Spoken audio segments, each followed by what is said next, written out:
Hi guys and welcome to Bomb Anime. It's your girl Ruka. A big boy Simon here bringing you episode 10 of Chainsaw Man. Please bear with me, I am so sick. But here we go. So, Denji comes to the realization that he's not sad about Himeno, but that he should be. And he thinks about the implications of Pochita's sacrifice, but then he comes to the conclusion that, what's done is done. Who really cares? If that's what it is, that's what it is. And he swiftly moved over. This is actually probably also because of him not having the heart. Like he said, his lack of even caring to think about it is probably also down to this as well.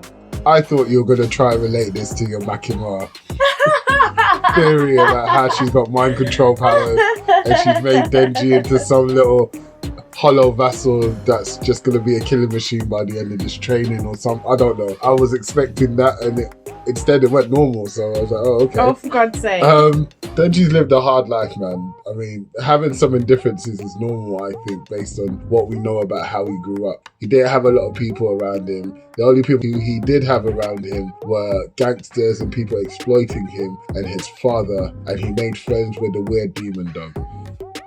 I'm sorry if death and stuff like that doesn't touch your heart, mate, but you don't have one, and you've actually, I think, in a healthy way, decided to compartmentalize and move on with your life. Well done, Denji. You're a role model. So, Aki is trying to grieve Himeno, but the special sort of crazy that turns people into devil hunters won't allow him to grieve in peace. It's literally life goes on. Literally. The poor guy. Can't even enjoy his own apples. Yeah, I mean, to be woken up to these two is the very worst of it. Truly. You're waking up from such a disaster. All your friends are dead. And you've got these two fighting over apples that someone came and gifted you. Shameless. And then Denji took the basket. Denji took the basket and left him with one apple. You know, the worst thing is, when he came back and gave him one apple, I thought he had some kind of understanding of how sad Aki was. And I thought that's also why he was standing at the door listening to Aki cry. But we quickly found out that he just came back for his manga. And didn't even, it had gone completely over his head that Himeno had died and it was affecting Aki. So ridiculous. It did go over his head. Don't do that. Because he realised that he should feel something. He realised that much later though. I thought he had, when his eyes went wide and he was like, I'll leave you with one apple. I thought he was like, having a breakthrough. I'm going to be myself, but also I'm going to show you some compassion because you've just been through this tragic thing. Only to find out he wasn't even thinking about that. Like, what the hell, Denji? And then Aki is given this terrible choice that he doesn't even think on. He just doesn't value his own life at all. So he goes to make a contract with the future devil, a devil who has made contracts with two other people. The things he required was, from one of them, half of their lifespan, from the other, both of their eyes, their sense of taste and smell, and I think some limbs as well. Not sure about the limbs, but the rest of it's true. Okay, so took a bunch of stuff. Now we know that Aki at this point only has 2 years left to live because of his use of that sword. So he can't give half of it. I mean, he could, but I don't think that would be worth it to this devil. So what do you think this devil is going to require Aki to give? His love for Makima. Done. So... Or his penis. Wow. Well then, him and Denji would have something to bond over. Well, Denji already destroyed that bitch in the Yeah. Oh god. Okay then, so we get introduced to Teacher. This drunkard has some screws loose and he decides that the best training method, since Power and Denji are very, very hard to kill, Denji apparently being immortal, is to repeatedly almost kill them, and in Denji's case, actually kill him until they're able to beat him. That's like Gojo saying, yo, you're my students. I love you. I'm going to beat the crap out of you until you can beat me. Like, what sensei does that? No, I'm sorry, this is not a sensei. No sensei beats their students. Bloody Baki doesn't count, I don't care. But, okay, no sensei does that. Like, come on. This is just, I don't know, this feels like pain relief. Well, you know, he didn't tell lies. He said that when he was a kid, he always broke his toys, and there seemed to be a sinister element to that. And he said that he only liked toys that could take a good battering, and that he was going to treat them like toys. So, like I said, he has some screws loose. This is not a normal guy here, and the teaching method is not a normal one. So, how does this teacher kill Denji over 20 times, knock Power out just as many times? And knocking out sounds so nice because she was getting beaten, stabbed to the inch of her life. She was unconscious because of blood loss and near death, okay? She had her throat slit. And then he makes them walk home after all of that. But their plan for the next day was actually pretty good. Okay, so yeah, their plan was pretty good. And I actually didn't think that it would be. Also, this was like a lot of growth between Power and Denji's relationship, because Power actually suggested that they both run away after that first session with the teacher, and him killing them or almost killing them so many times.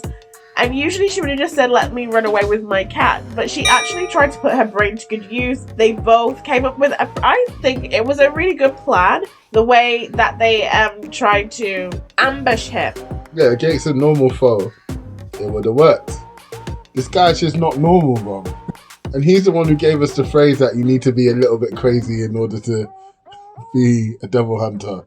So, I mean, guy practically wrote the book. I mean, I don't know if it's a little bit. I think he might have been heavy on the paw with the crazy. But okay, fine. Denji and Power learned that beasts shouldn't trust anything the hunter says when they plan an ambush against teacher. He didn't have to do them like that. He didn't have. Oh, you're done for the day. Oh, Power, we're done for the day. Headshot. It was so savage. I mean, so savage. But I feel like teacher's going to be good for them. Because, yes, they've got the killer instinct. And yes, they've got certain advantages. But until they know how to become good, it's wasted potential in it. So teacher's going to bring that potential out of them, I think.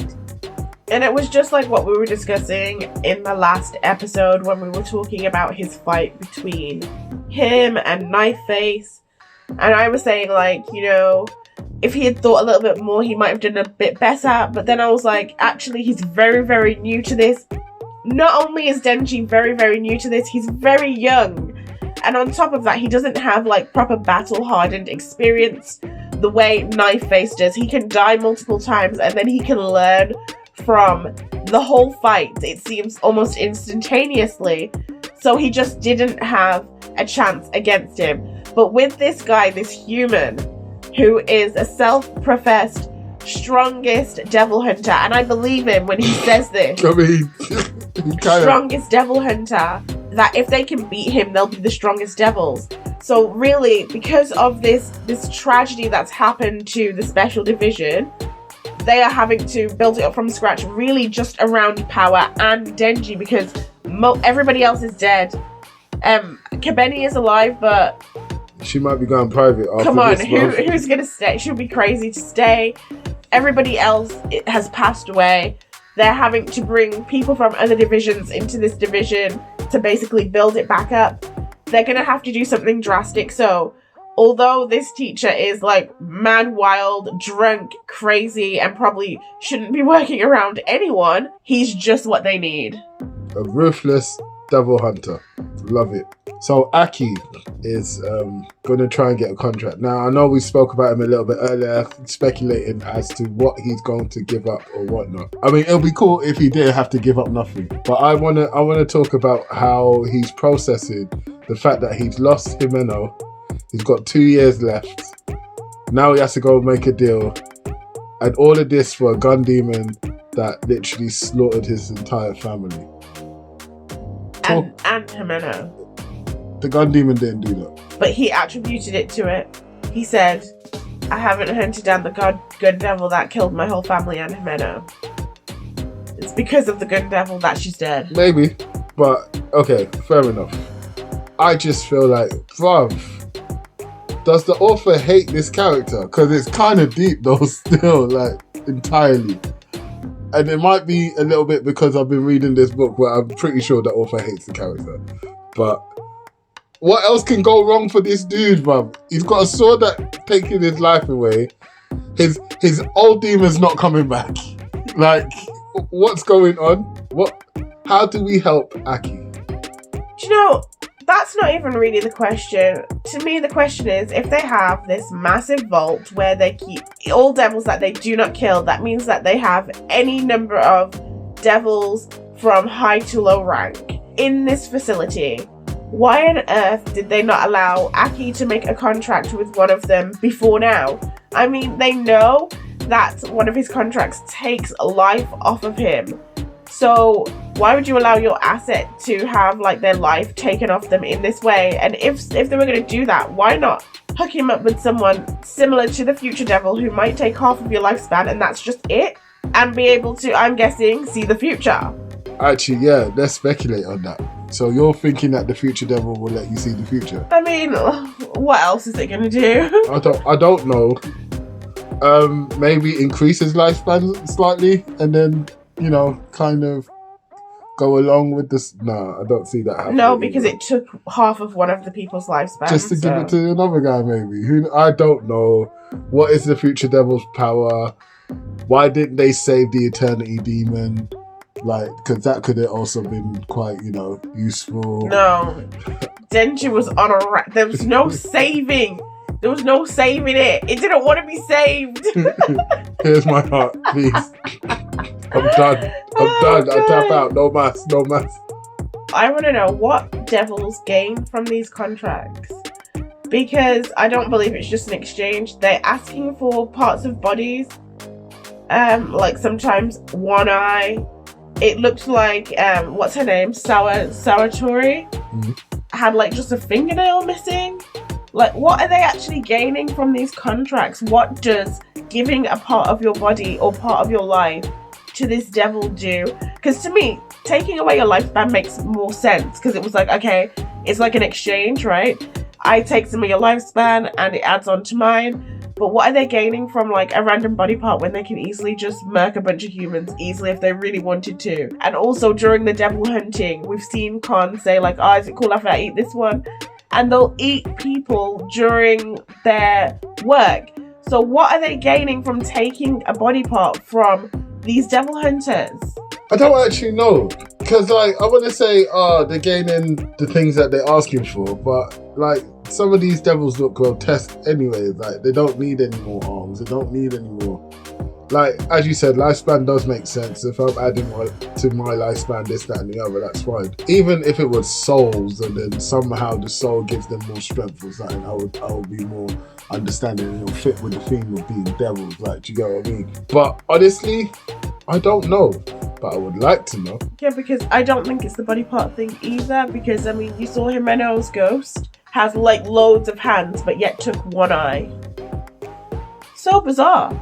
But okay, then let's go ahead and rate the episode. What would you rate it, Big Boy Sama? I'll give it a solid 7. I mean, it wasn't too exciting. They didn't explain a lot. It's a transition into the next phase of the anime. So a solid 7 because it was entertaining and I enjoyed it. I would actually agree with that. It's like a 6.5/7. I would comfortably rest on a 7 for the same reasons, really. Yeah. And on that note, my voice can't take it anymore. I'm sure you can hear it. I am sorry. Alright, Ruka, I got this. Don't forget to like, subscribe, and share. And if you made it this far, we really do appreciate you. Don't forget to follow us on Bomb Anime Insta. You have the opportunity to win £25 or $25 of Amazon voucher. So go check out our giveaway on Bomb Anime Insta. Peace.